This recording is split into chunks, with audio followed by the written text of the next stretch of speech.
Chuvas da Palavra.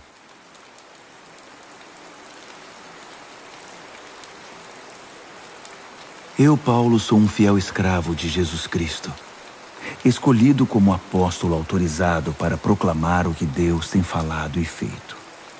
Escrevo esta carta a todos os cristãos de Roma, amigos de Deus. Carta aos Romanos.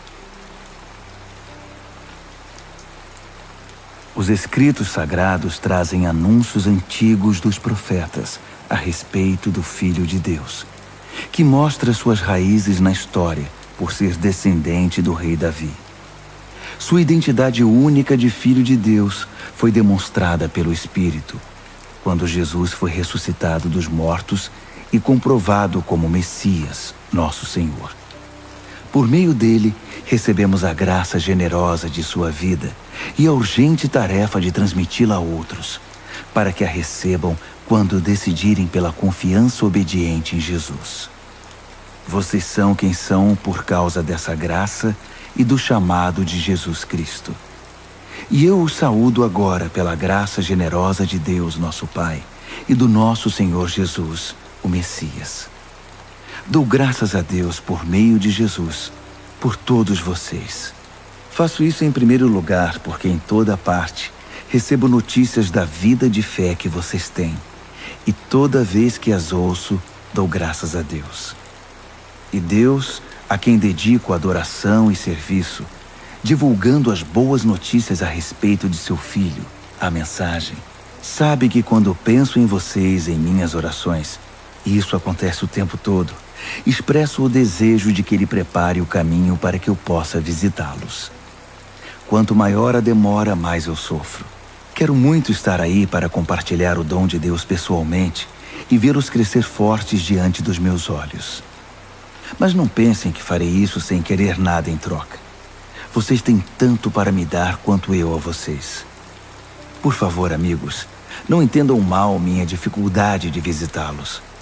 Vocês não têm ideia de quantas vezes fiz planos de ir a Roma.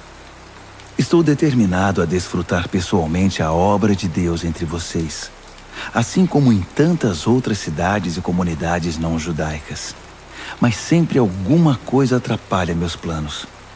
De fato, todos, gente educada ou ignorante, sofisticada ou simples, mostram-me como dependo de todos e sou devedor a todos.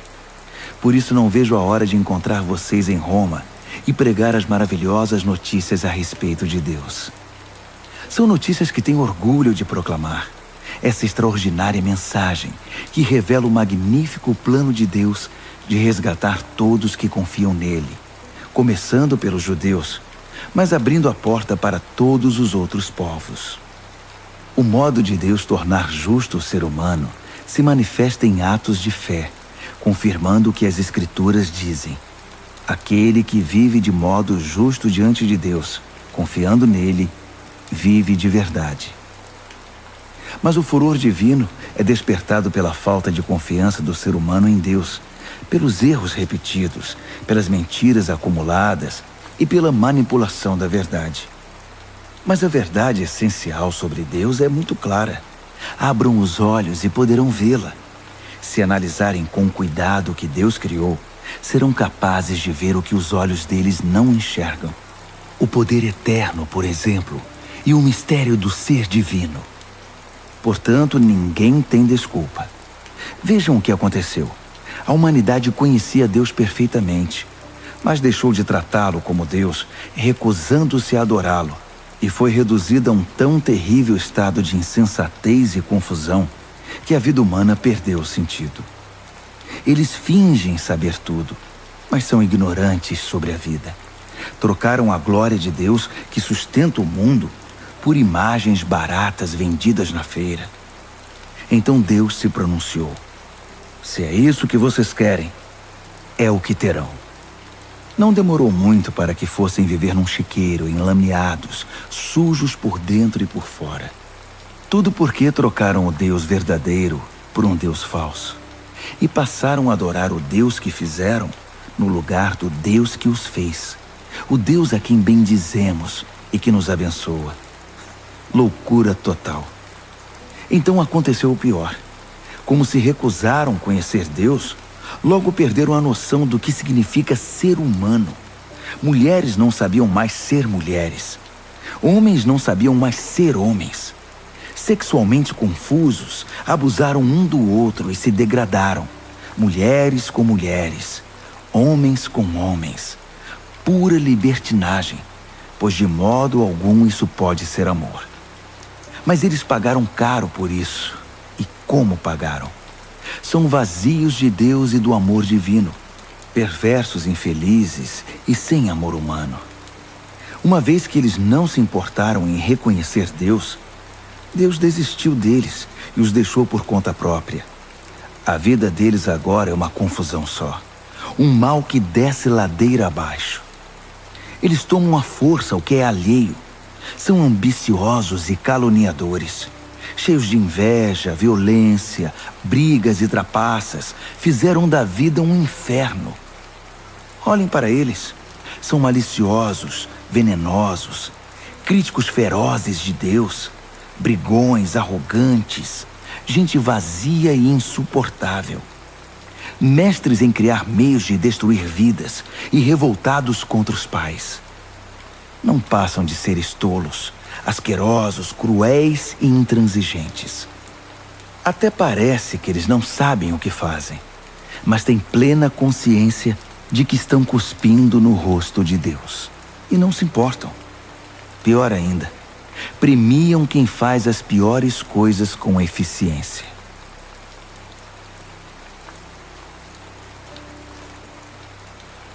A humanidade caiu num abismo cada vez mais fundo.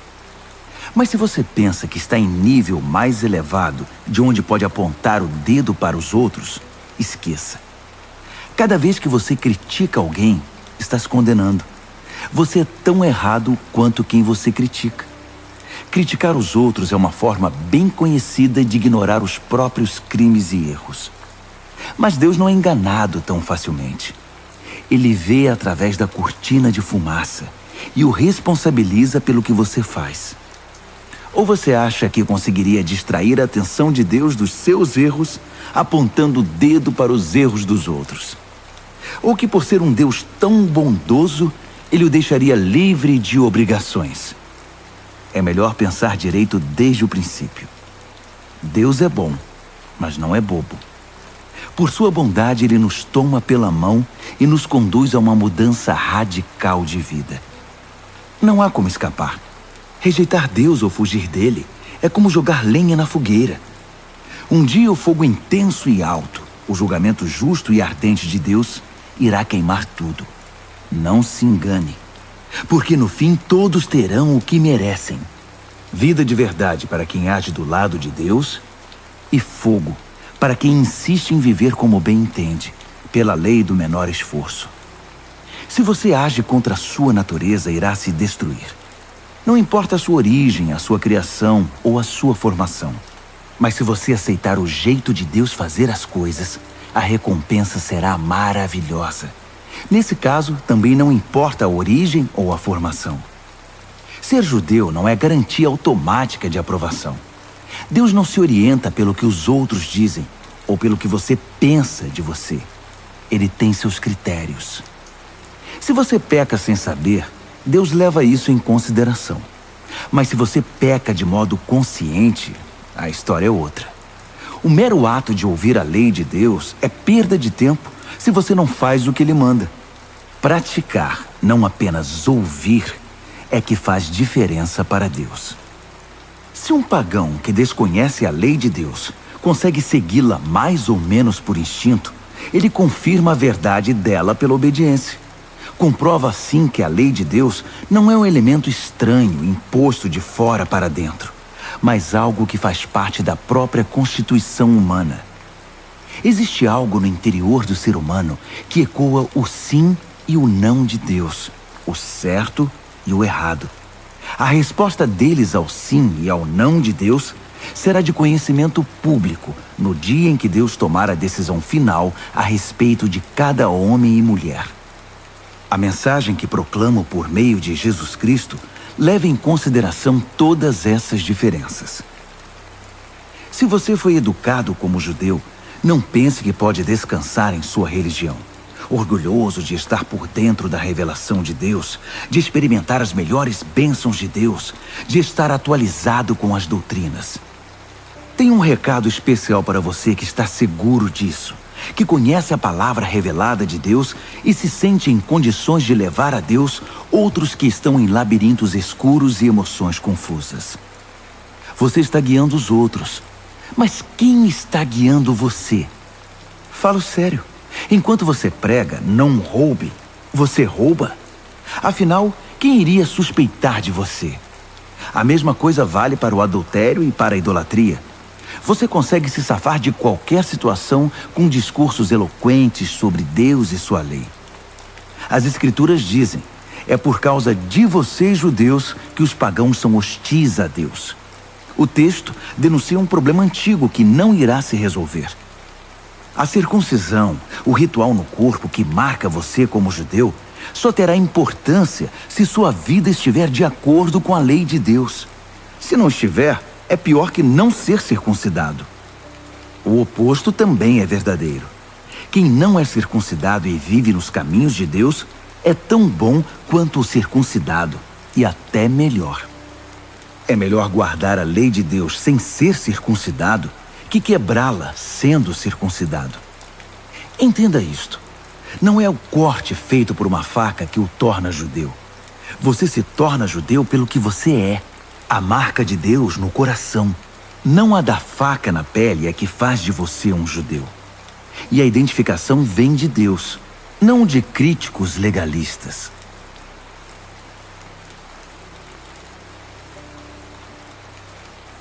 Mas se é assim, que diferença faz ser judeu ou não? Ser ensinado nos caminhos de Deus ou não? Na verdade, faz muita diferença, mas não como muitos pensam.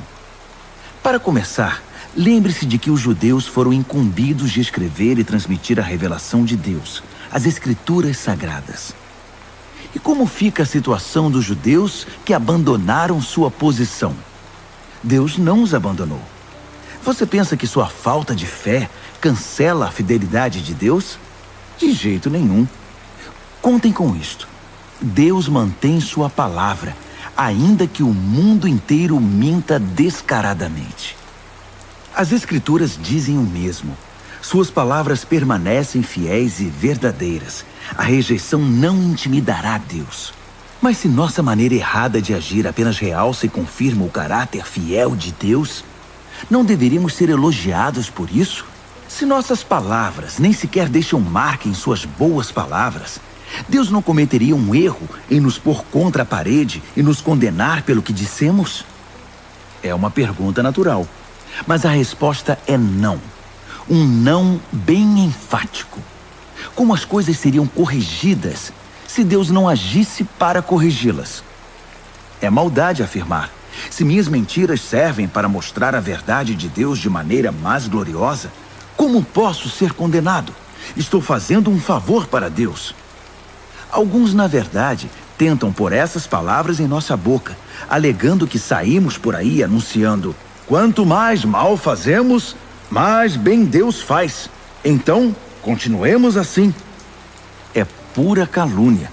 E estou certo de que vocês concordam conosco. Se é assim, aonde isso nos levará? Será que nós, judeus, estamos em situação melhor que os outros? Na verdade, não. Basicamente, todos nós, judeus e não judeus, começamos em condições idênticas. Todos nós começamos como pecadores. As Escrituras não deixam dúvida sobre isso. Não há ninguém vivendo como deve, nenhum sequer. Ninguém entende, ninguém presta atenção em Deus. Todos eles erraram o caminho. Todos estão vagueando sem rumo. Ninguém está vivendo da maneira correta. E não creio que há quem o consiga. A garganta deles é um túmulo aberto. E a língua escorregadia para enganar. Cada palavra que pronunciam está impregnada de veneno. Eles abrem a boca e empesteiam o ar.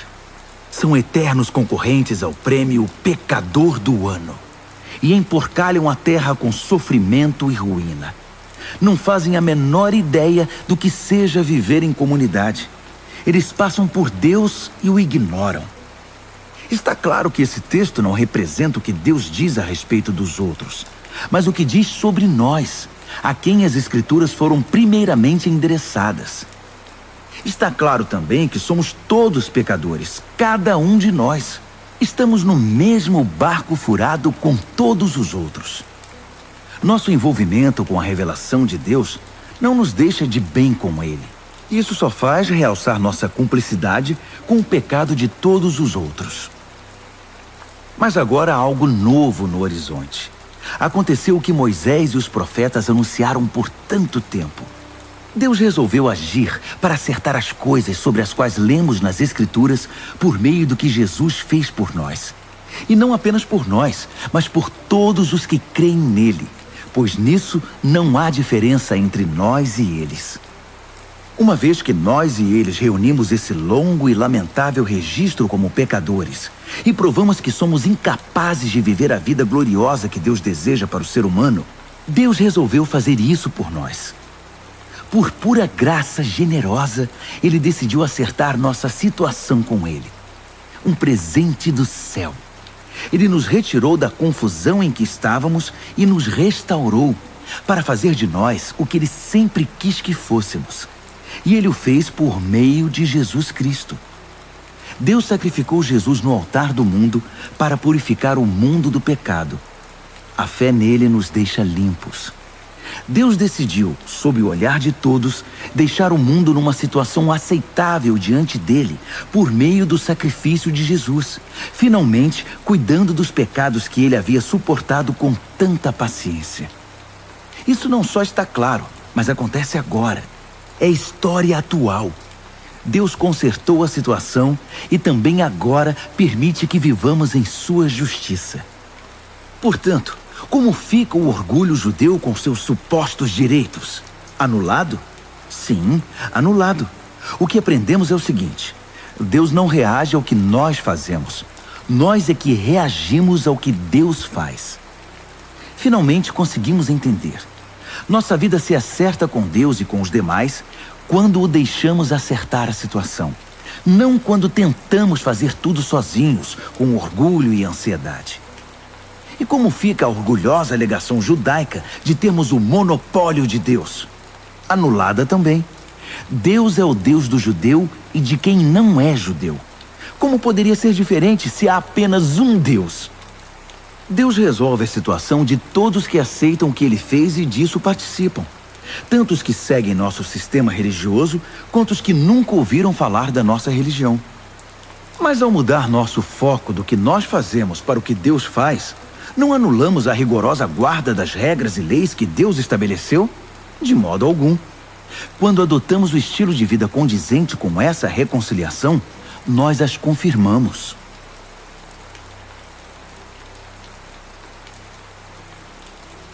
Pois bem, como encaixar o que sabemos a respeito de Abraão, nosso primeiro pai na fé, nessa nova maneira de enxergar as coisas? Se Abraão tivesse sido aprovado por Deus pelo que fez, ele poderia ter recebido crédito. Mas o que temos é a história de Deus, não a de Abraão. Assim lemos nas Escrituras. Abraão participou do que Deus fez por ele e isso foi decisivo. Ele acreditou que Deus podia torná-lo justo, em vez de apelar para a própria justiça. Se você dá duro e faz um bom trabalho, merece o pagamento. Ninguém pode dizer que seu pagamento é um presente. Mas se você percebe que a tarefa está muito além da sua capacidade, algo que só Deus pode fazer e confia que Ele o fará, volto a dizer, algo que você jamais conseguirá fazer, não importa como e quanto trabalhe. Essa confiança em Deus é o que o deixa numa situação aceitável diante dele, por causa de Deus. Pura graça. Davi confirma esse modo de ver as coisas ao afirmar que quem deixa Deus consertar a situação sem insistir em querer fazer algo no processo é um homem feliz. Feliz é aquele cujos crimes são perdoados, cujos registros dos pecados são apagados. Feliz é a pessoa contra quem o Senhor não tem nada a apresentar. Vocês pensam que essa bênção é dada apenas para aqueles que guardam nossas tradições religiosas e são circuncidados? Acham que a bênção pode ser dada a alguém que nunca ouviu falar das nossas tradições, que não foi criado em nossa forma de devoção para com Deus? Todos nós concordamos em que foi por aceitar o que Deus fez por Abraão que ele foi declarado justo diante de Deus, não é? Agora pensem, essa declaração foi feita antes ou depois que ele fosse marcado pelo rito pactual da circuncisão? Sabemos que foi antes. Isso significa que ele se submeteu à circuncisão como evidência e confirmação do que Deus havia feito muito antes de torná-lo plenamente aceitável. Um ato de Deus que ele aceitou de todo o coração. Isso ainda significa que Abraão é pai de todos os povos que aceitam o que Deus faz por eles, enquanto ainda estão na condição dos de fora em relação a Deus, não identificados como propriedade de Deus, isto é, como incircuncisos. Justamente, os que se encontram nessa condição é que são chamados justificados por Deus e com Deus. Abraão, claro, também é o pai dos que se submeteram ao rito da circuncisão, não apenas por causa do rito, mas porque desejavam abraçar pela fé o que Deus fez por eles, seguindo o exemplo de vida que Abraão viveu antes de ser marcado pela circuncisão. A famosa promessa de Deus a Abraão, que ele e seus descendentes possuiriam a terra, não foi feita em razão de algo que Abraão tenha feito ou viria a fazer. Foi baseada na decisão de Deus de acertar tudo para com ele, e foi disso que Abraão participou quando creu. Se alguém receber esse presente de Deus apenas por ter seguido certas ordens ou por ter cumprido formalidades, essa confiança não faz sentido, e a promessa vira um contrato frio. Seria um acordo comercial, não uma promessa santa. Um contrato cheio de pormenores, elaborado por um advogado detalhista, pode resultar em obrigações que você jamais seria capaz de cumprir. Mas se não há contrato, apenas uma promessa, e uma promessa de Deus, você não pode quebrá-la.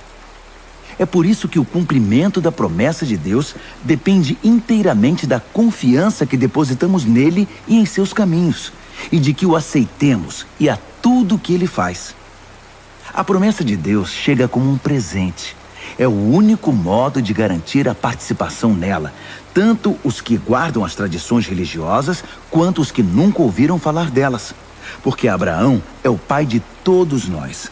Ele não é o nosso pai racial. Isso seria ler a história de trás para frente. Ele é nosso pai na fé. Chamamos Abraão de pai, não porque Deus lhe tenha dado atenção por ter vivido como santo, mas porque Deus agiu em Abraão quando ele não era ninguém. Não é o que lemos nas Escrituras, que Deus diz a Abraão: farei de você pai de muitos povos? Abraão foi primeiro chamado de pai e depois se tornou pai, porque ousou acreditar que Deus faria o que somente Deus poderia fazer: levantar os mortos para a vida e com uma palavra trazer algo à existência a partir do nada. Não havia esperança, mas Abraão creu, decidido a viver não com base no que sabia que era incapaz de fazer, mas no que Deus disse que ele faria. Assim, foi feito pai de uma multidão de povos. O próprio Deus declarou: você terá uma grande família, Abraão. Abraão não ficou pensando em sua incapacidade, dizendo: sem chance, este corpo de 100 anos nunca vai gerar um filho. Ignorou décadas de infertilidade de Sara e foi persistente. Não foi reticente sobre a promessa de Deus com questionamentos. Em vez disso, mergulhou na promessa e se fortaleceu. Ficou à disposição de Deus, certo de que ele cumpriria o que tinha dito. É por isso que se diz: Abraão foi declarado justo diante de Deus ao confiar que Deus o justificaria. Mas não é só Abraão. O mesmo acontece conosco. O mesmo é dito a respeito de nós, que aceitamos e cremos naquele que trouxe Jesus à vida, quando de igual modo não havia mais esperança. O Jesus que foi sacrificado fez-nos aceitáveis diante de Deus. Tornou-nos justos perante Deus.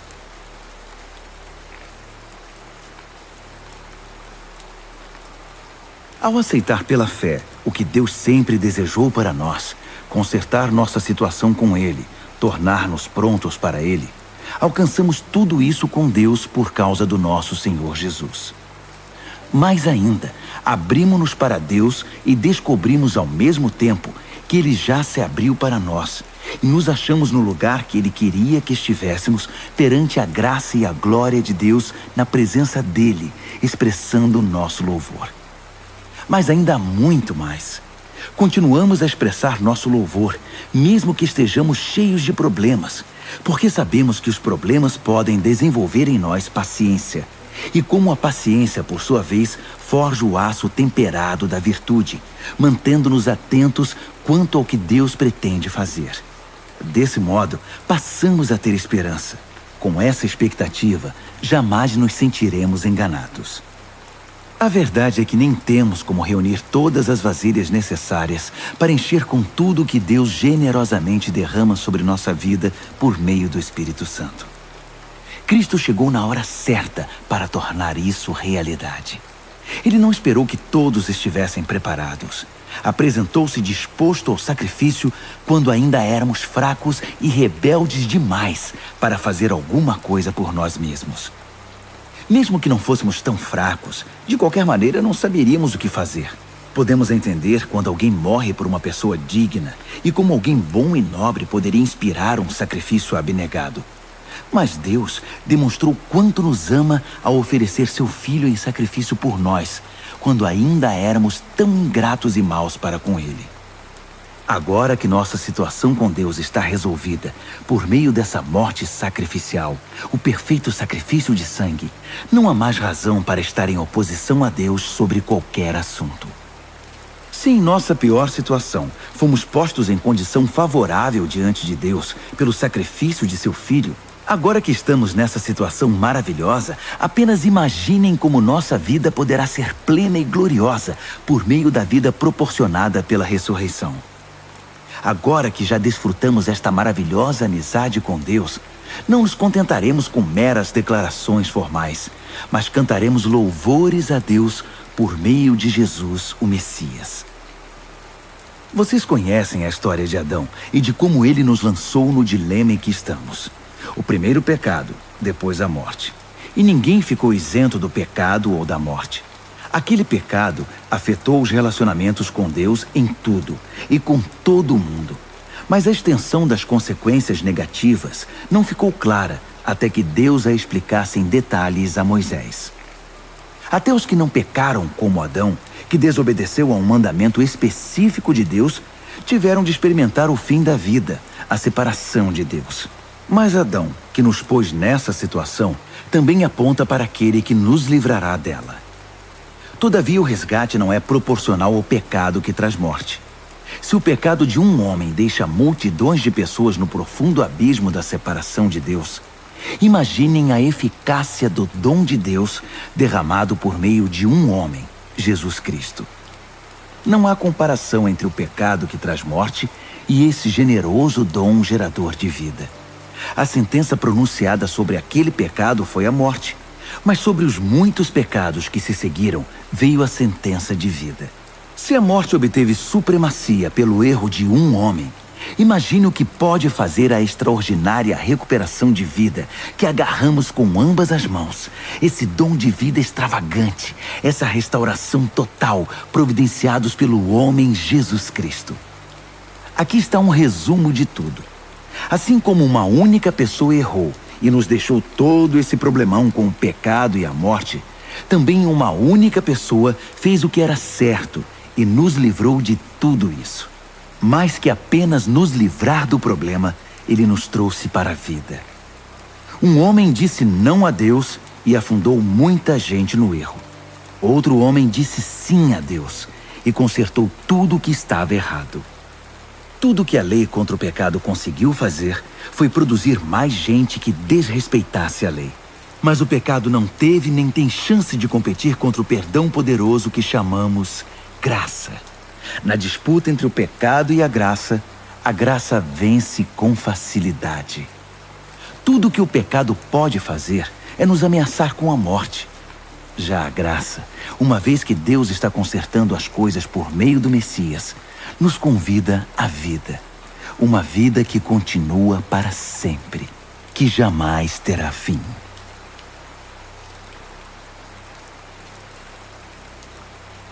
O que vamos fazer então?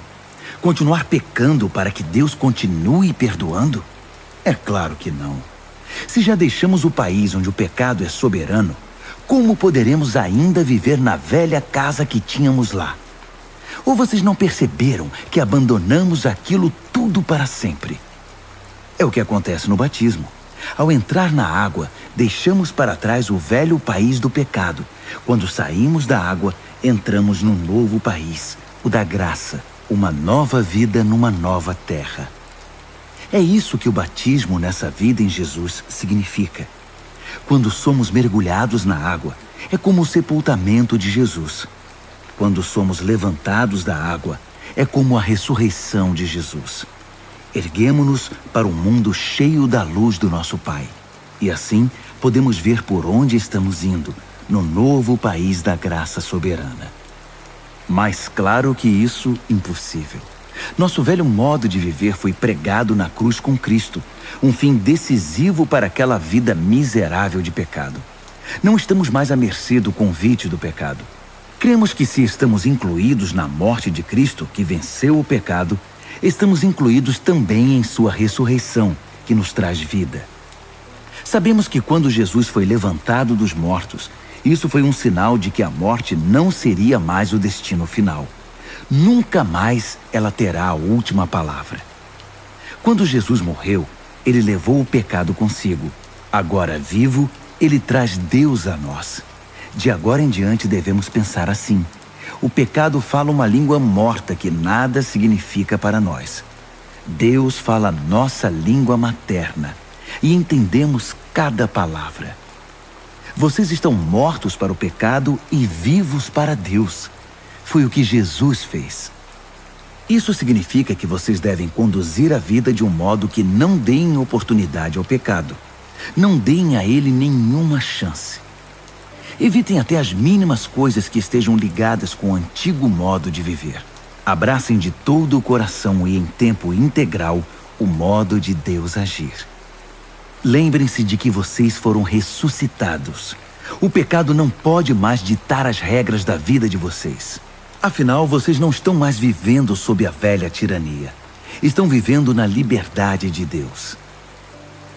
Agora, se estamos livres da velha tirania, podemos viver como quisermos? Uma vez que estamos livres na liberdade de Deus, podemos fazer o que nos vier à cabeça? De jeito nenhum.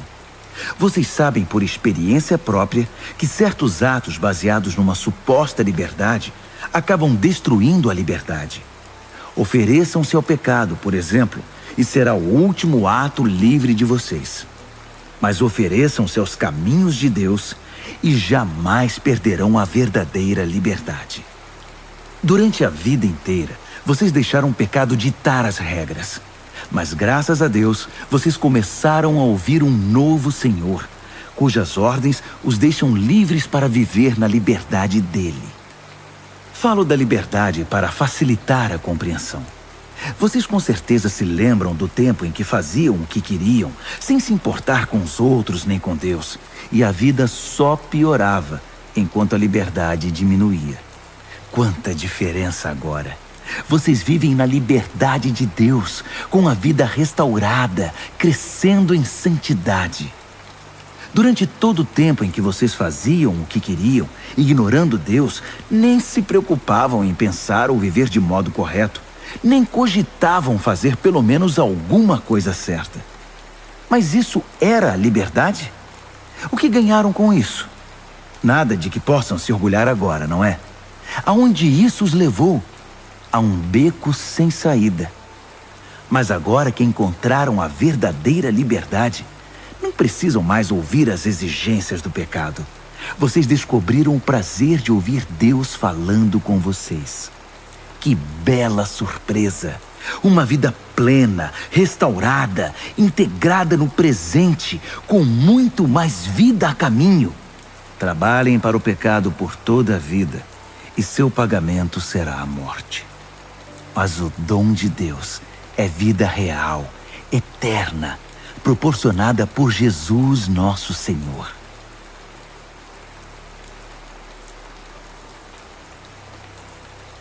Amigos, vocês não devem ter nenhum problema para entender isto, pois conhecem a lei, como ela funciona e como afeta apenas quem está vivo.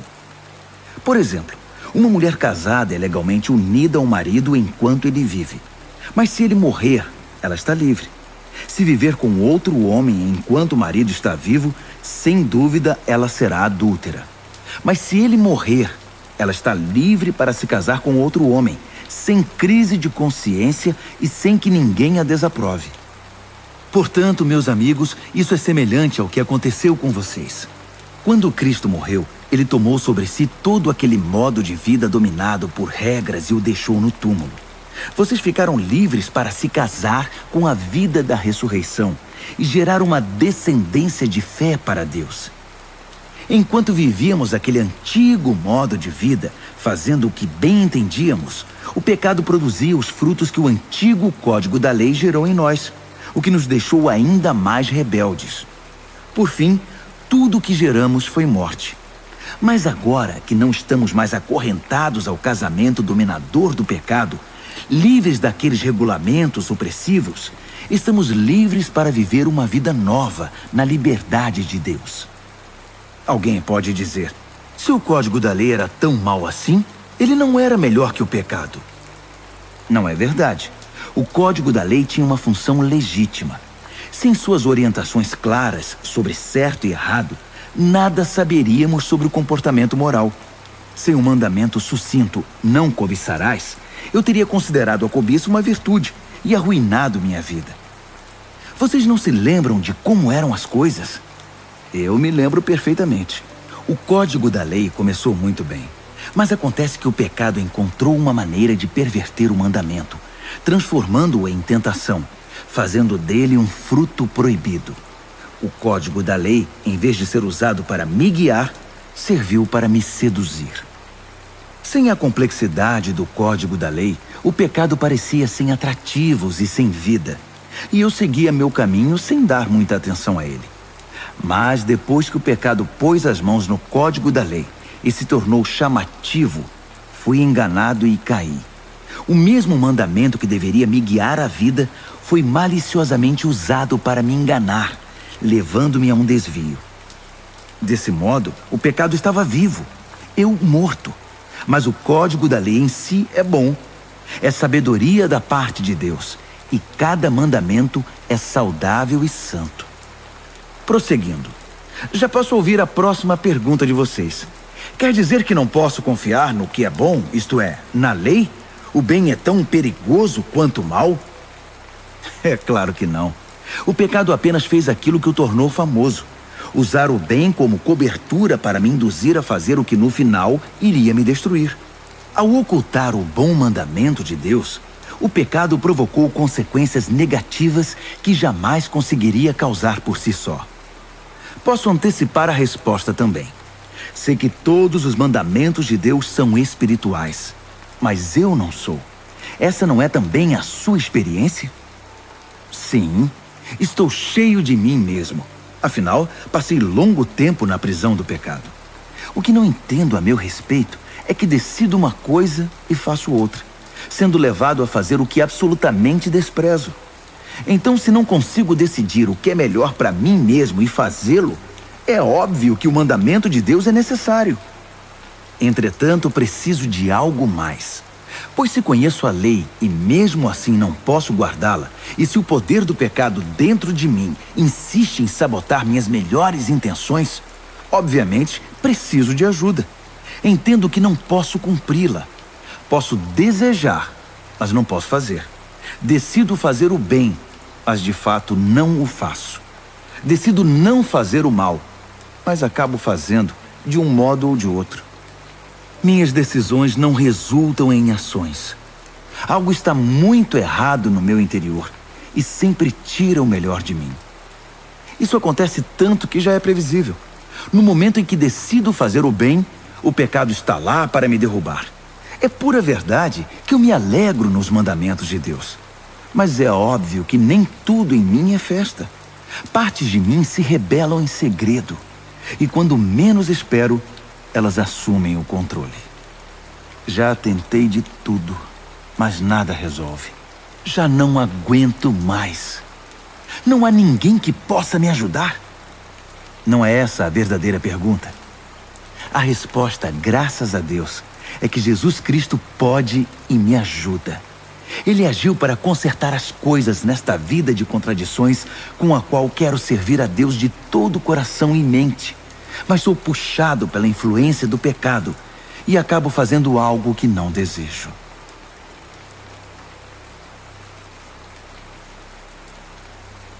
Com a chegada de Jesus, o Messias, o dilema fatal foi resolvido. Os que estão em Cristo não precisam mais viver numa nuvem escura e depressiva. Um novo poder está atuando. O Espírito da vida em Cristo, como um vento forte, limpou totalmente o ar, libertando vocês de uma tirania brutal nas mãos do pecado e da morte. Deus acertou em cheio quando enviou seu Filho. Não tratou do problema como algo distante e sem importância. Em seu Filho, Jesus assumiu pessoalmente a condição humana. Entrou na confusão da humanidade que vive em conflito para consertar as coisas de uma vez por todas. O código da lei, enfraquecido pela natureza humana fragmentada, jamais poderia ter feito isso. A lei acabou usada como paliativo para o pecado, nunca para a cura completa.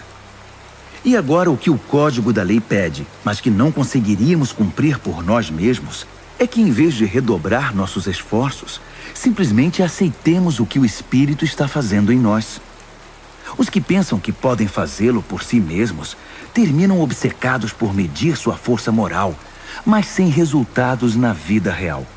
Os que confiam na ação de Deus descobrem que o Espírito de Deus está neles, vivendo e respirando Deus. Ficar obcecado consigo mesmo nessa questão é entrar num beco sem saída. Quem olha para Deus é levado para um campo aberto, a uma vida livre, espaçosa. Direcionar o foco para si mesmo é o oposto de se concentrar em Deus. Qualquer pessoa absorvida em si mesma passa a ignorar Deus e acaba pensando mais nela que em Deus. Ignora quem Deus é e o que Ele está fazendo. E Deus não gosta de ser ignorado. Mas se o próprio Deus está em vocês, dificilmente irão pensar mais em vocês mesmos que nele. Quem não recebeu esse Deus invisível, mas plenamente presente, o Espírito de Cristo, não saberá do que estamos falando.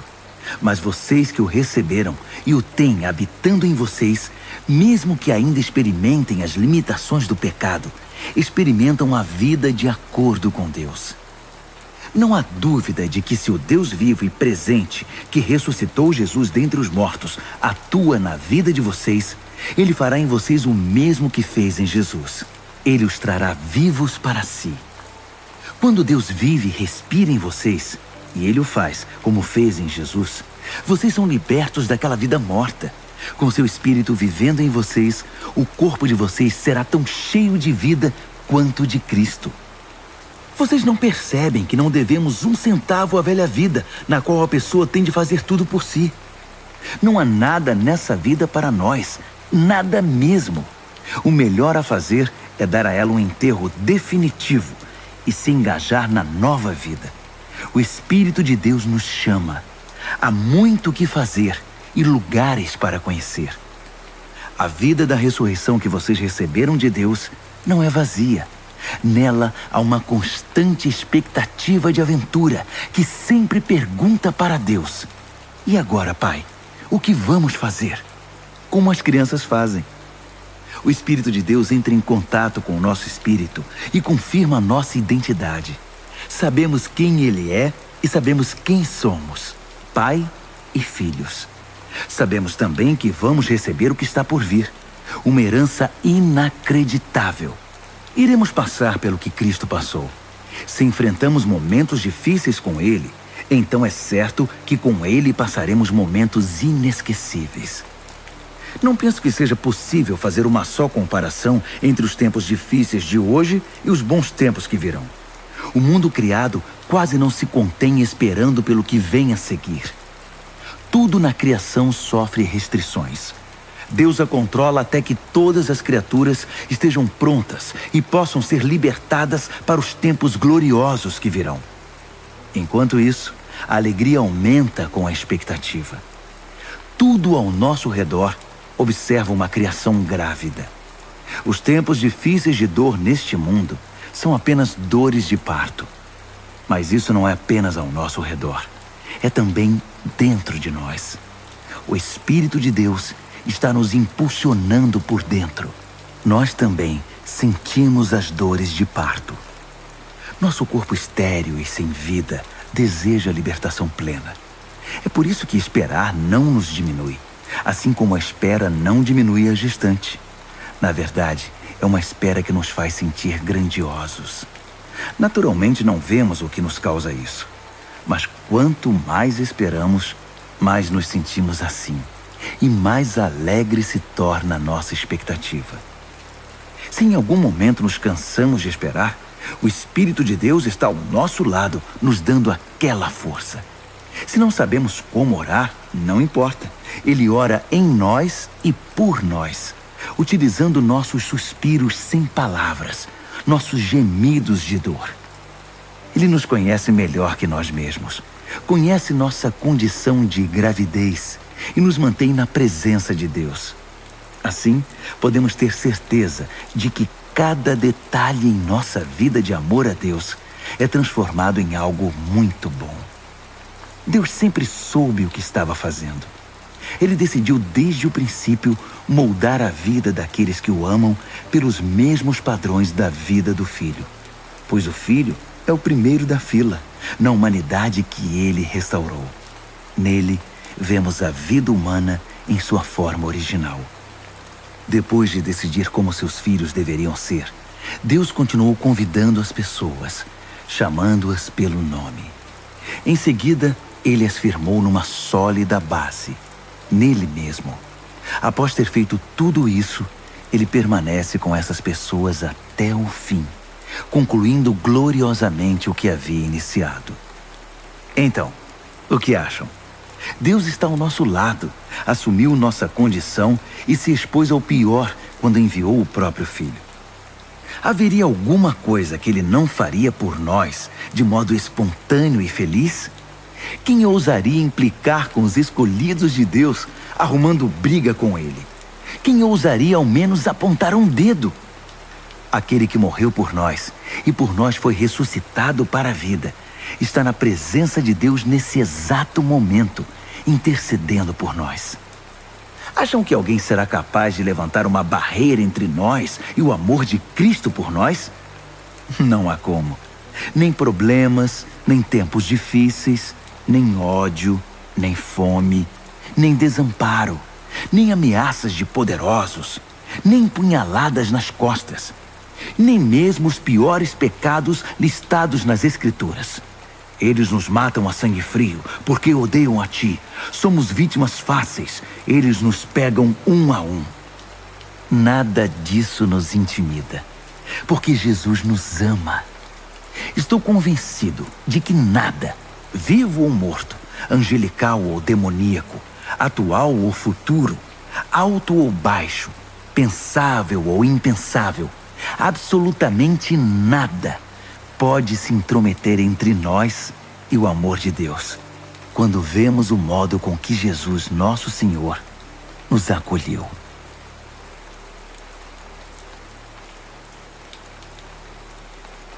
Ao mesmo tempo, vocês precisam saber que todo o tempo carrego comigo uma imensa tristeza, uma dor profunda dentro de mim, e nunca me livro dela. Não estou exagerando. Cristo e o Espírito Santo são minhas testemunhas. São os israelitas. Se houvesse um jeito de eu ser amaldiçoado pelo Messias para que eles fossem abençoados por ele, eu o faria sem hesitar. Eles são minha família, cresci com eles. Eles tinham tudo: família, glória, reuniões, revelações, adoração, promessas. Sem falar que são o povo de onde veio o Messias, o Cristo, que é Deus sobre tudo, sempre. Amém. Mas não pensem que a palavra de Deus tenha falhado em algum ponto. O problema é antigo.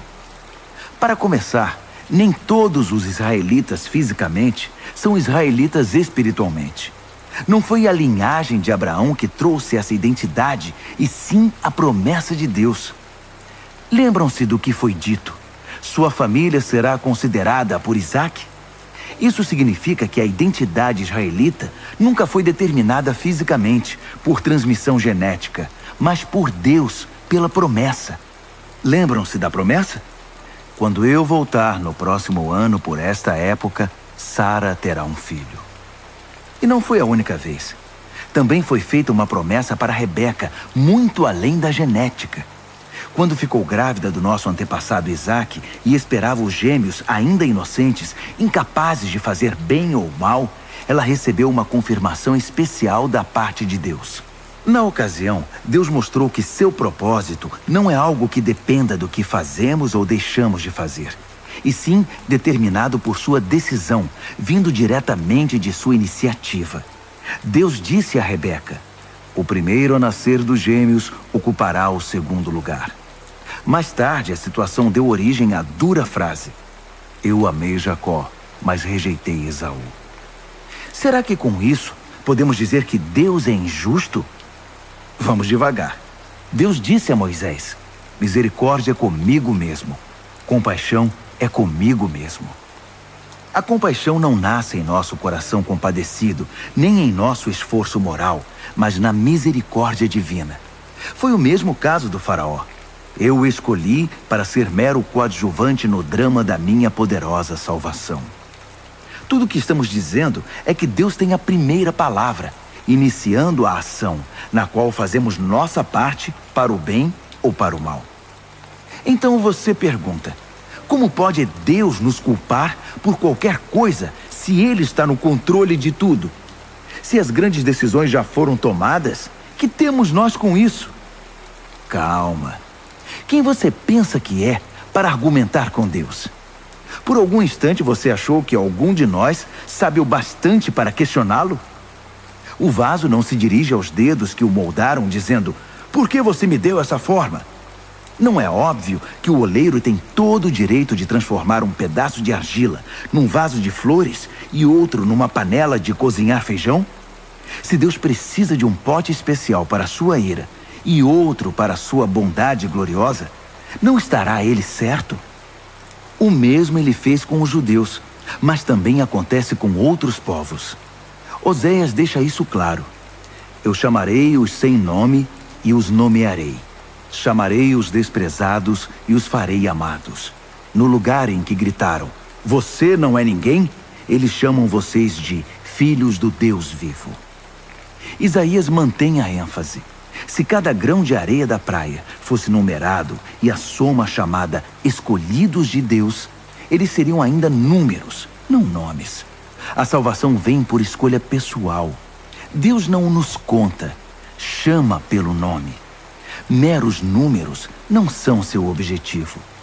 Isaías enxergou esta realidade.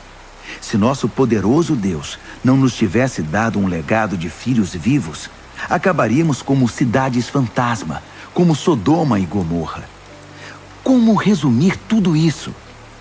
Todos os que não pareciam interessados no que Deus estava fazendo, na verdade, abraçaram o que Deus fazia quando ele endireitou a vida deles. E Israel, que parecia tão interessado em ler e falar sobre o que Deus estava fazendo, distanciou-se de Deus.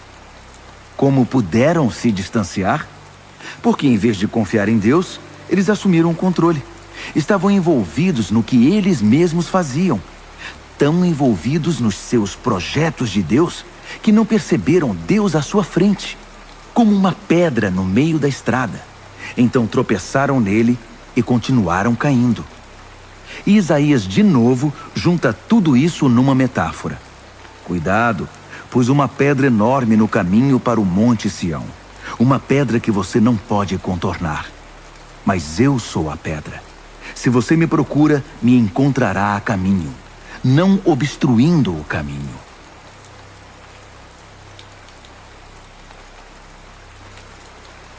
Acreditem em mim, amigos. Para Israel desejo o melhor. Salvação, nada menos que isso. É o que desejo de todo o coração e em todo tempo oro a Deus por isso.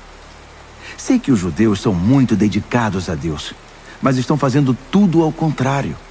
Não parecem entender que esse acerto da condição humana, que é a salvação, é obra de Deus, e muito bem sucedida. Eles montam suas lojas de salvação ao longo da rua e apregoam sua mercadoria. Após todos esses anos de recusa em se relacionar com Deus, nos termos dele, insistindo em fazer tudo à sua maneira, eles nada conseguiram como resultado. A revelação anterior tinha a intenção de nos deixar preparados para o Messias. Apenas isso. Ele então iria consertar a situação dos que crescem nele. Moisés escreveu que quem insiste em usar o código da lei para viver de maneira correta diante de Deus, logo descobre que não é tão fácil. Cada detalhe da vida é minuciosamente regulamentado. Mas confiar em Deus para moldar a vida correta em nós é uma história diferente. Não se trata de uma escalada perigosa até os céus ou de uma perigosa descida ao abismo para trazer de lá o Messias. Então, o que exatamente Moisés estava dizendo? A palavra que salva está bem aqui, tão próxima quanto a língua da boca, tão próxima quanto o coração do peito. É a palavra da fé, que aceita que Deus trabalhe e acerte as coisas para nós. Essa é a essência da nossa pregação. Diga a Deus as palavras de boas-vindas. Jesus é meu Senhor. Receba de corpo e alma a obra de Deus, seu agir em nós, como no ato de ressuscitar Jesus. É isso. Você não está fazendo nada. Está simplesmente pedindo ajuda a Deus e confiando nele para que ele o faça. Salvação é isso. Com todo o seu ser, você aceita o agir de Deus para consertar a situação e pode dizer em alto e bom som: Deus acertou tudo entre mim e ele. As Escrituras garantem: ninguém que confia em Deus de todo o coração irá se arrepender disso. Isso não mudou. Não importa qual seja o antecedente religioso de alguém. O mesmo Deus é por todos nós, agindo do mesmo modo, com incrível generosidade para com todos os que buscam sua ajuda. Todo aquele que clamar, socorro Deus, alcançará ajuda. Mas como o povo pedirá ajuda se não sabem em quem confiar? E como saberão em quem confiar se nunca ouviram falar do único que é digno de confiança? E como poderão ouvir se ninguém contar a vocês? E como alguém contará a vocês, a não ser que alguém o envie? É por isso que as Escrituras exclamam: uma visão de tirar o fôlego, uma imensa multidão anunciando a todos as coisas maravilhosas de Deus. Mas nem todos estão preparados para ver, ouvir e agir. Isaías perguntou o que todos nós em algum momento perguntamos: Deus, será que alguém se importa? Será que alguém está ouvindo ou acreditando numa única palavra de tudo isso? A questão é a seguinte: antes de crer, você tem de ouvir. E a não ser que a palavra de Cristo seja pregada, não há nada para ouvir. Mas não são inúmeras as oportunidades que Israel tem de ouvir e entender o que está acontecendo? Inúmeras, eu disse. As vozes dos pregadores se foram pelo mundo, sua mensagem pelos 7 mares da terra. Então, a grande pergunta é: por que Israel não entendeu que não tinha espaço nessa mensagem? Moisés acertou quando predisse: quando vir Deus alcançar todos aqueles a quem você considera inferiores, estranhos, você irá morrer de inveja. Quando vir Deus alcançar os povos que você considera ignorantes espirituais, você vai ficar furioso. Isaías ousa pronunciar as seguintes palavras de Deus: povos me encontraram e me receberam, povos que nunca haviam me procurado. E eu encontrei e recebi povos que nunca antes haviam perguntado a meu respeito. Então ele conclui com uma acusação, Dia após dia, chamei Israel de braços abertos, e para minha tristeza, não vi resposta a não ser puro desdém.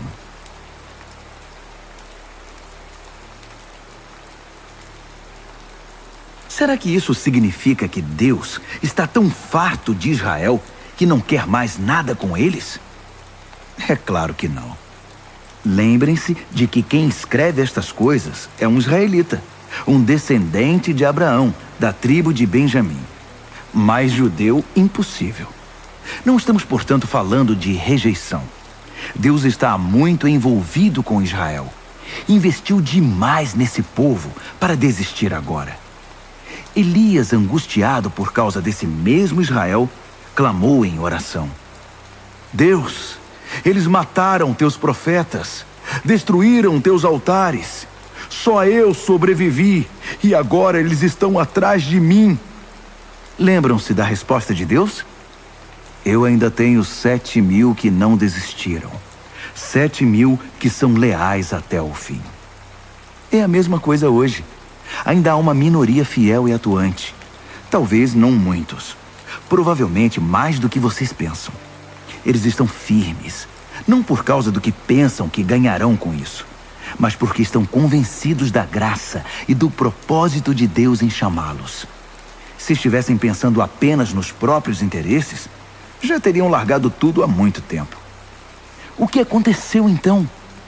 Bem, quando Israel tentou se acertar com Deus por esforço próprio, perseguindo os próprios interesses, não obteve sucesso. Os escolhidos de Deus foram os que deixaram Deus buscá-los pelo interesse que tem por eles.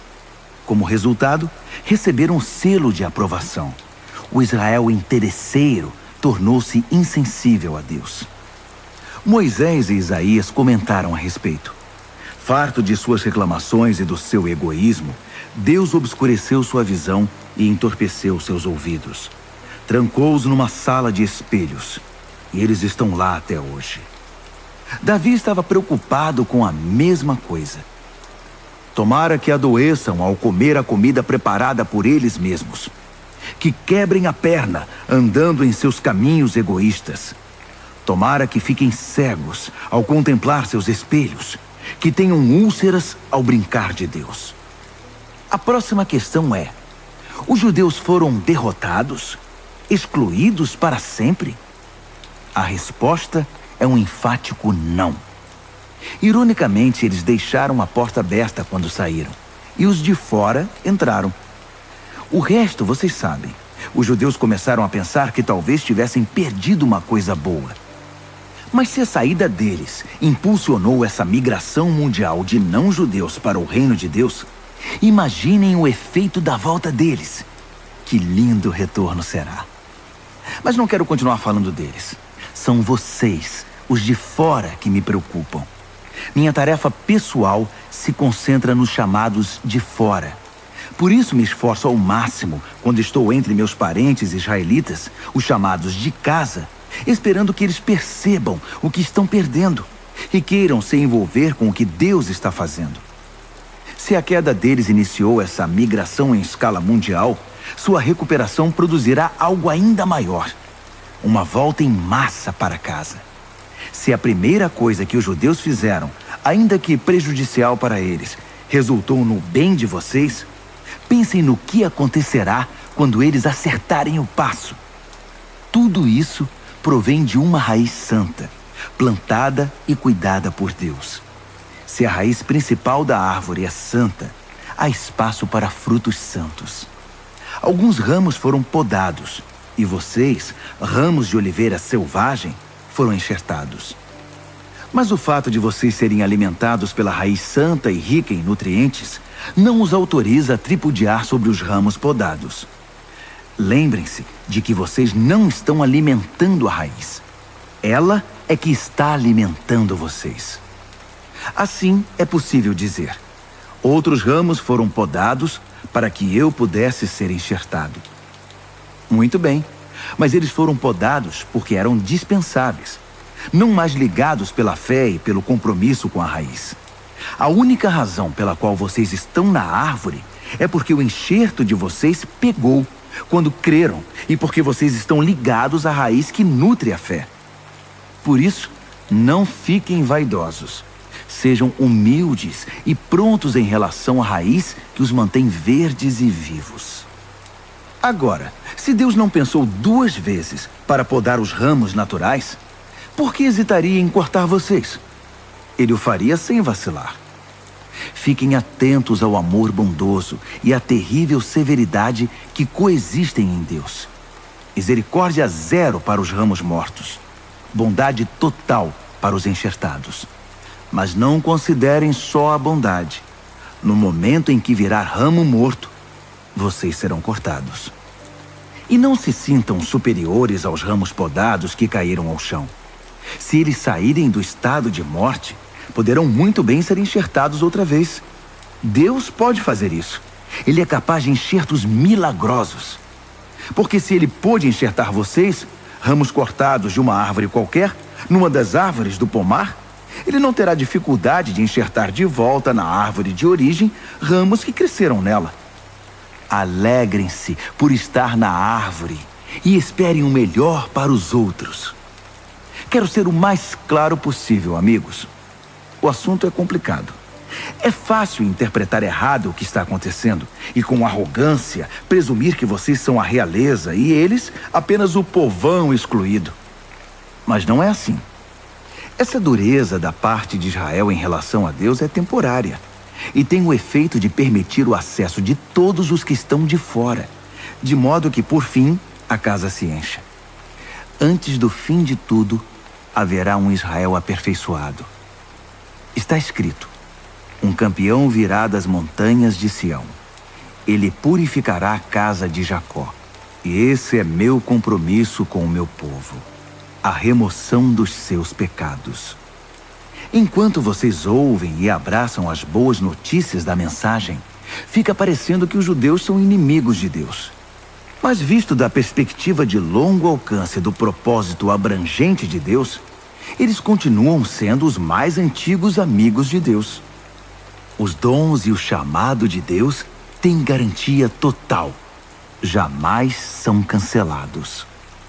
Houve uma época, não muito tempo atrás, em que vocês estavam separados de Deus. Mas depois, os judeus fecharam a porta para Deus e houve uma abertura para vocês. Agora, eles estão de fora, mas com a porta aberta para vocês, eles têm ainda a opção de voltar. De algum modo, Deus permite que todos nós conheçamos o que é estar de fora, para que Ele, pessoalmente, possa abrir a porta e nos receber de volta. Vocês por acaso já viram algo que se compare à graça generosa de Deus ou à sua profunda sabedoria? É algo acima da nossa compreensão, que jamais entenderemos. Há alguém que possa explicar Deus? Alguém inteligente o bastante para lhe dizer o que fazer? Alguém que tenha feito a ele um grande favor? Ou a quem Deus tenha pedido conselho? Tudo dele procede. Tudo acontece por intermédio dele. Tudo termina nele. Glória para sempre. Louvor para sempre. Amém. Amém. Amém.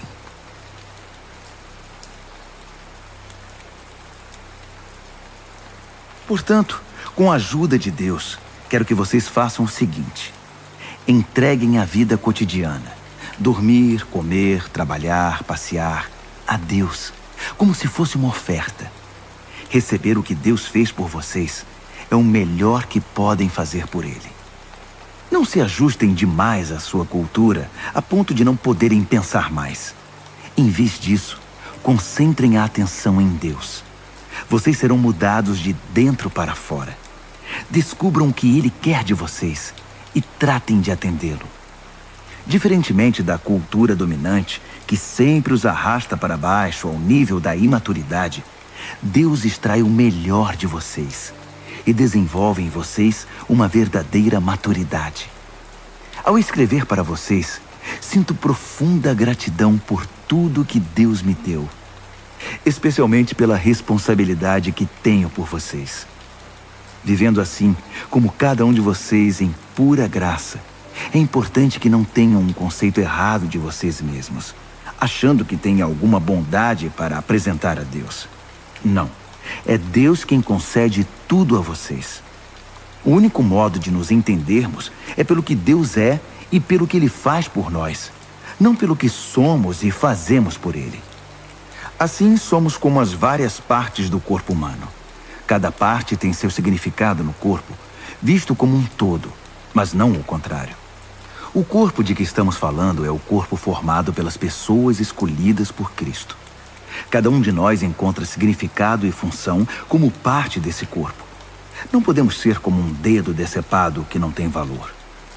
Então, desde que estejamos ligados às outras partes constituídas de maneira genial e funcionando maravilhosamente no corpo de Cristo, sejamos o que fomos feitos para ser, sem inveja ou sentimento de superioridade sobre os outros, sem tentar ser algo que não somos. Se você prega, limite-se a pregar a mensagem de Deus. Se você ajuda, apenas ajude. Não tente assumir o comando. Se você ensina, apegue-se ao ensino. Se você tem a capacidade de encorajar, tome cuidado para não se tornar autoritário.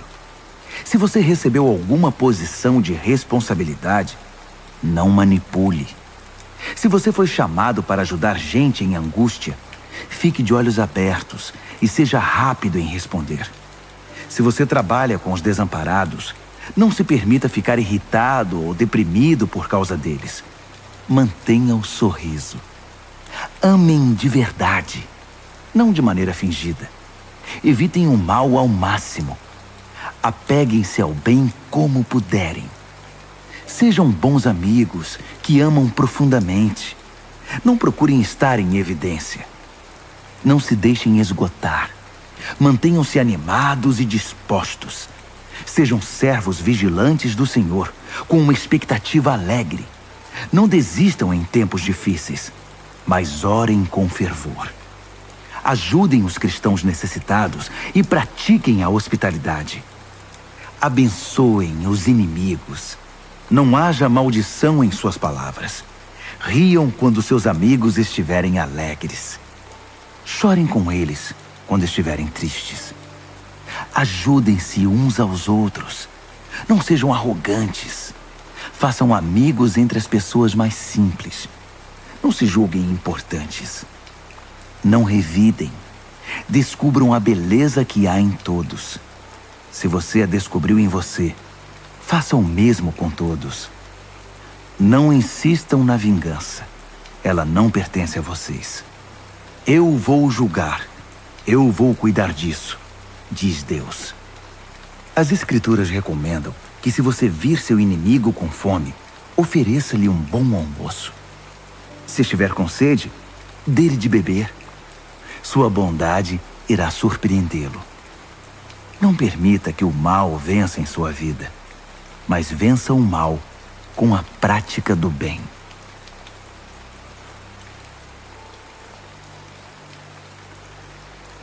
Sejam bons cidadãos. Todos os governos estão abaixo de Deus. Se há paz e ordem, é ordem de Deus. Então vivam de modo responsável como cidadãos. Se forem irresponsáveis para com o Estado, estarão sendo irresponsáveis para com Deus, e Deus pedirá contas disso. As autoridades constituídas só serão uma ameaça se desobedecerem. Os cidadãos decentes não têm o que temer. Querem estar em boa situação com o governo? Sejam cidadãos responsáveis, e o governo trabalhará a seu favor. Mas se vocês desobedecem às leis o tempo todo, cuidado. Os guardas não estão aí apenas para serem admirados por seus uniformes. Deus também tem interesse em manter a ordem e os usa para isso. Portanto, vivam com responsabilidade. Não apenas para evitar a punição, mas por ser a maneira certa de viver. É por isso também que vocês pagam impostos, para que a ordem seja mantida. Cumpram suas obrigações como um cidadão. Paguem seus impostos, paguem suas contas, respeitem seus superiores. Não façam dívidas, a não ser a imensa dívida de amor que vocês têm uns para com os outros. Quando vocês amam uns aos outros, estão cumprindo a lei, o código da lei. Não durma com uma pessoa casada. Não tire a vida de ninguém. Não pegue o que não é seu. Não fique o tempo todo desejando o que você não tem. E todos os outros nãos que você pensar se resume nisto. Ame o próximo como a você mesmo. Você não faz nada errado quando ama o próximo. Adicione tudo ao código da lei e a soma total sempre dará amor. Mas cuidem para não serem absorvidos pelas obrigações diárias a ponto de perderem tempo e se distraírem de Deus. A noite está quase acabando. O dia vai raiar. Estejam atentos ao que Deus está fazendo.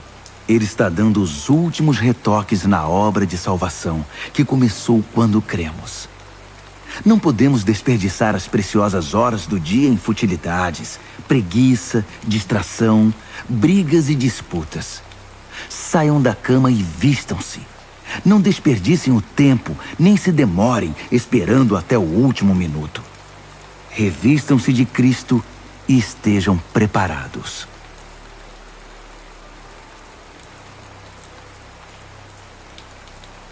Recebam de braços abertos os irmãos que não veem as coisas como vocês. Não os atropelem toda vez que eles fizerem ou falarem algo com o qual vocês não concordam. Mesmo quando parecer que eles são fortes nas opiniões, mas fracos na fé. Tratem-nos com gentileza. Por exemplo, uma pessoa viajada pode muito bem estar convencida de que pode comer de tudo que há na mesa, enquanto o outro, com uma formação diferente, pode pensar que o certo é ser vegetariano. Mas como ambos são convidados à mesa de Cristo, não seria desagradável se um começasse a criticar o que o outro comeu ou deixou de comer? Afinal, Deus convidou ambos para a sua mesa. O que você vai fazer? Cortá-los da lista de convidados? Ou interferir nesse amor de Deus que a todos recebe? Se há correções a serem feitas ou lições a serem aprendidas, Deus pode lidar com elas sem sua ajuda. Digamos que alguém pense que determinados dias devem ser considerados sagrados, enquanto o outro pensa que todos os dias são iguais. Há boas razões para cada opinião.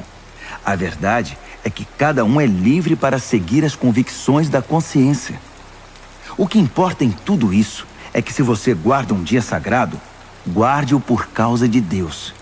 Se você come carne, coma-a para a glória de Deus e agradeça a Ele pela picanha.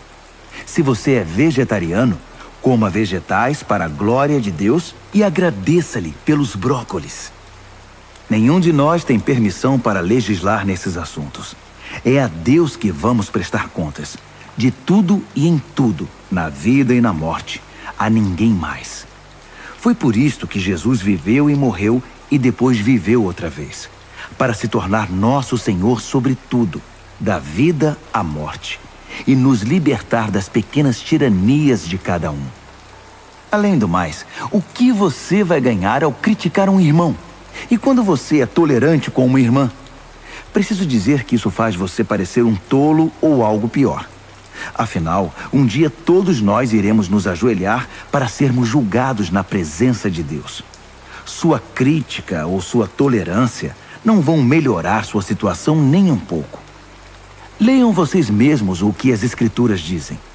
Tão certo como eu vivo e respiro, Deus diz, todo joelho se dobrará na minha presença. Toda língua dirá a pura verdade, que eu, e somente eu, sou Deus. Portanto, parem de se preocupar indevidamente com os outros. Você já tem bastante com o que se preocupar, cuidando da própria vida diante de Deus. Deixem de lado a atitude de querer decidir o que é certo para o outro.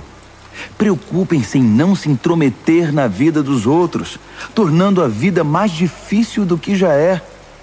Estou convencido, Jesus me convenceu, de que tudo é santo em si mesmo. Nós, pelas nossas atitudes ou palavras, é que podemos contaminar as coisas. Se vocês confundem os outros, fazendo do que as pessoas comem um campo de batalha, já perderam aquela amizade, aquele amor. Lembrem-se de que foi por essas pessoas que Cristo morreu. Vocês vão arriscar mandá-las para o inferno por causa de uma dieta? Não ousem fazer que a comida abençoada por Deus se torne um meio de envenenar a alma. O reino de Deus não tem a ver com o que vai para o estômago. Entendam isso. Tem a ver com o que Deus faz com sua vida quando Ele a conserta e completa sua obra com alegria. Nossa tarefa é servir a Cristo com sinceridade. Façam isso e irão matar 2 coelhos com uma única cajadada. Agradar a Deus mais que a vocês e mostrar seu valor para todo mundo. Assim, estaremos empregando nosso esforço na boa convivência fraterna. Ajudem-se mutuamente com palavras de ânimo. Não ponham seu irmão lá embaixo, apontando os defeitos dele. Não permitam que uma discussão a respeito do que é ou não é servido num jantar destrua a obra de Deus entre vocês. Já disse e repito, toda comida é boa, mas pode se tornar má se vocês a usarem mal, fazendo que os outros tropecem e caiam. Quando vocês se sentarem para comer, a preocupação principal não deve ser alimentar-se, mas compartilhar a vida de Jesus. Portanto, sejam sensíveis e educados com os outros que estão à mesa. Não comam, façam ou falem nada que interfira na livre troca de amor cristão. Cultivem o relacionamento com Deus, mas não o imponham aos outros. Vocês serão felizes se seu comportamento e sua fé forem coerentes. Mas se não estão seguros, se percebem que estão agindo de modo incoerente com o que creem, às vezes tentando impor sua opinião ou apenas agradar, vocês estão errados. Se seu modo de viver não condiz com o que vocês creem, então está errado.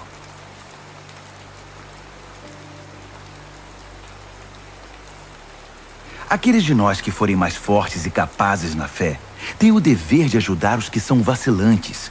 Não devem fazer apenas o que for conveniente. Se temos força é para servir, não para ganhar prestígio.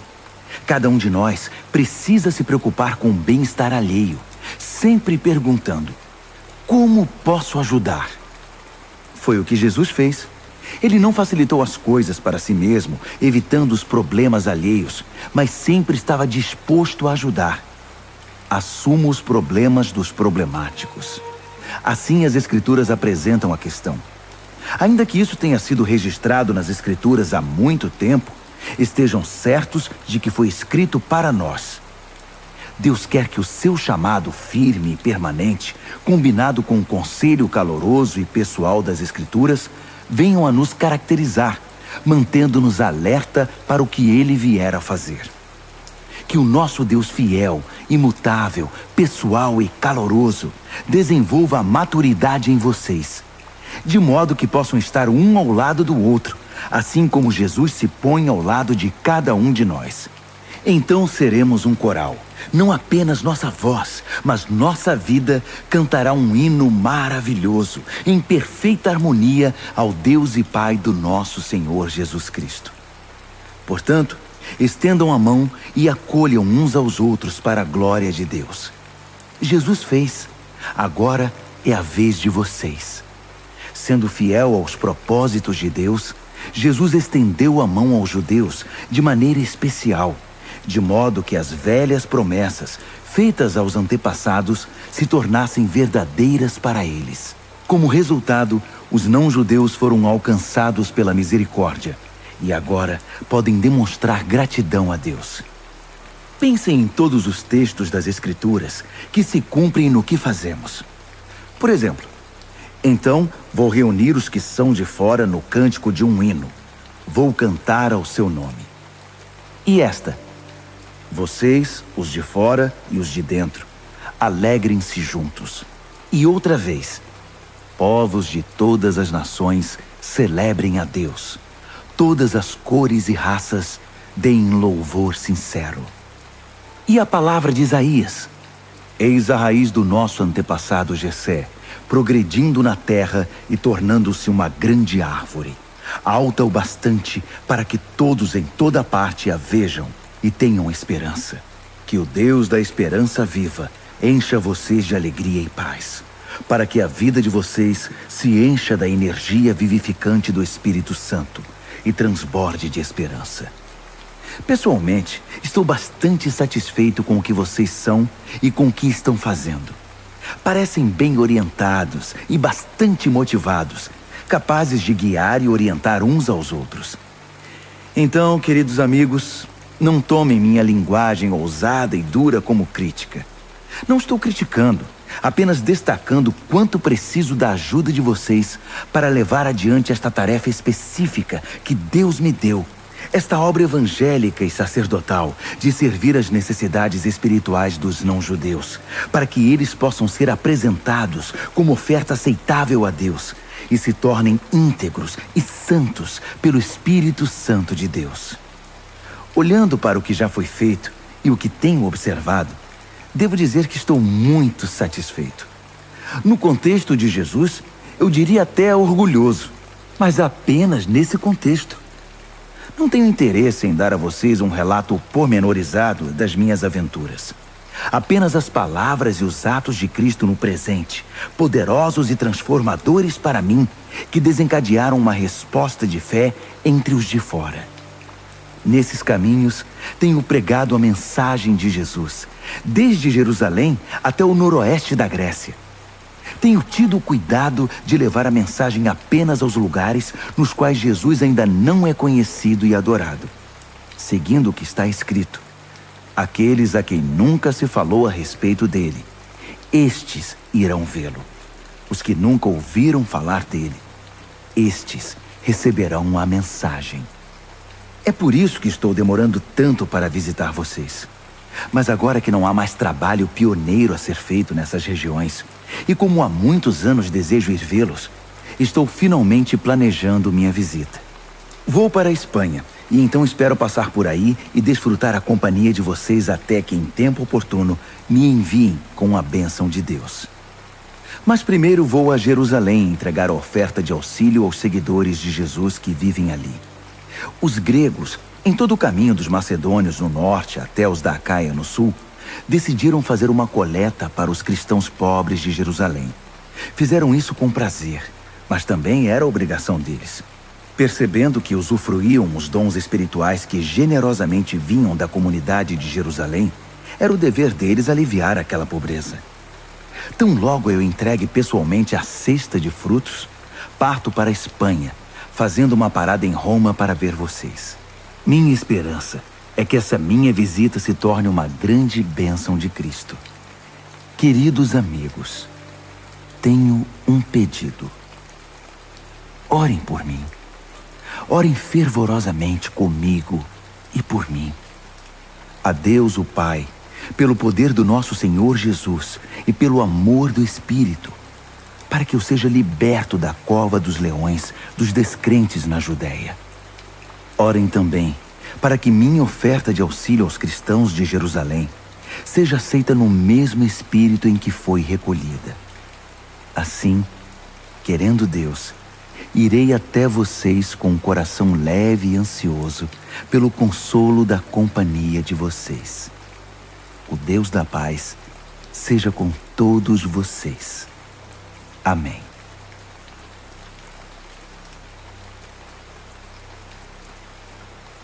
Recebam bem nossa amiga Febe, que está a serviço do Senhor com a hospitalidade pela qual nós cristãos somos conhecidos.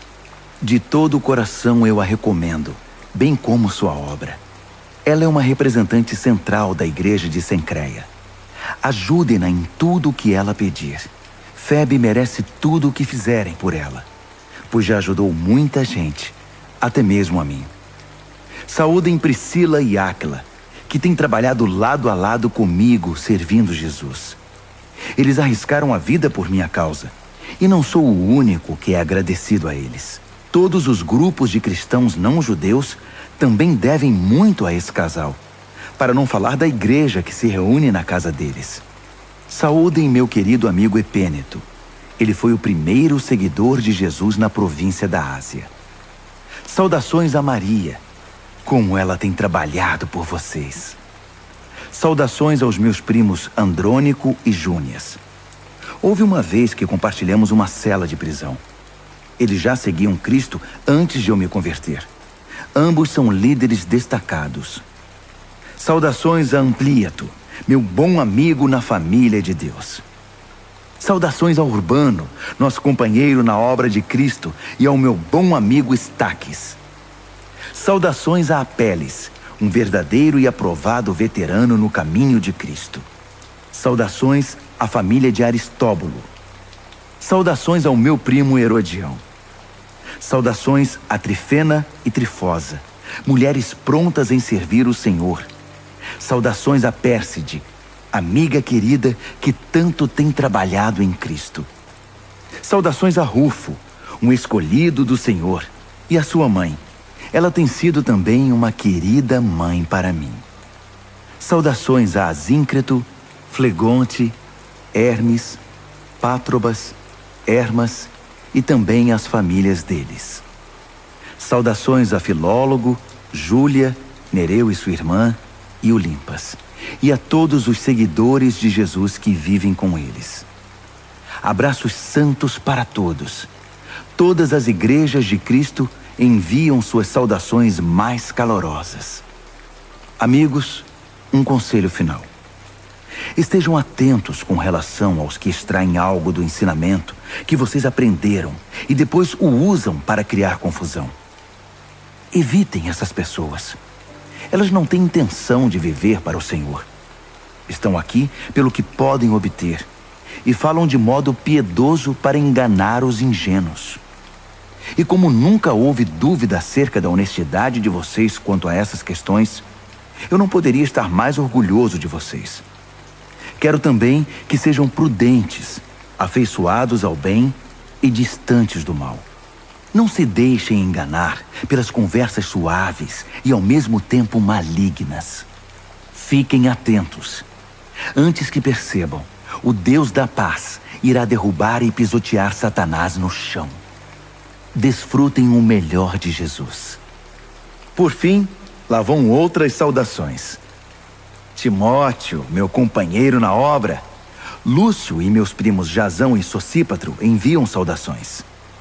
Eu, Tércio, que escrevi esta carta ditada por Paulo, envio minhas saudações pessoais. Gaio, que é meu hospedeiro e de toda a igreja, manda lembranças a vocês. Erasto, o tesoureiro da cidade e nosso bom amigo Quarto, enviam saudações. Todo o nosso louvor é dedicado ao único que é poderoso o bastante para torná-los fortes, exatamente como na pregação a respeito de Jesus Cristo, como revelado no mistério que se manteve por tanto tempo, mas que agora se tornou um livro aberto por meio das escrituras proféticas. Todas as nações do mundo podem agora conhecer a verdade e ser conduzidas à fé obediente, cumprindo as ordens de Deus, que fez tudo, do início até a última letra. Todo o nosso louvor é dirigido, por meio de Jesus, a esse Deus incomparavelmente sábio. Amém.